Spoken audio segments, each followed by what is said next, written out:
सर्वप्रथमे आपण मोबाइल रे play store open करेंगे और सर्च बार रे जाइए आप लिखिए मेरा राशन और सर्च कर सारापर ये आपको मेरा राशन 2.0 ओपन कर सारापर आपण को आपणकर आधार कार्ड एवं ओटीपी देकी लॉगिन करिया को पड़िबो। बेनिफिशियरी यूज एठी आपणकर आधार कार्ड टी एंटर करिया को पड़िबो।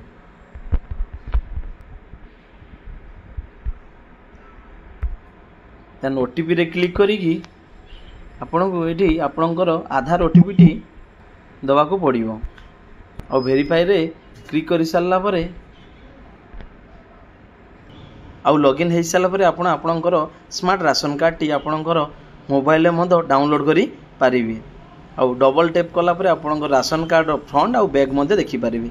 एठू आपणकर राशन कार्ड टी डाउनलोड हबो। आशा करूची वीडियोटी भल लागिला। जदि वीडियोटी भल लागिछि ताले लाइक करंतु, शेयर करंतु एवं कमेंट करंतु। जय जगन्नाथ।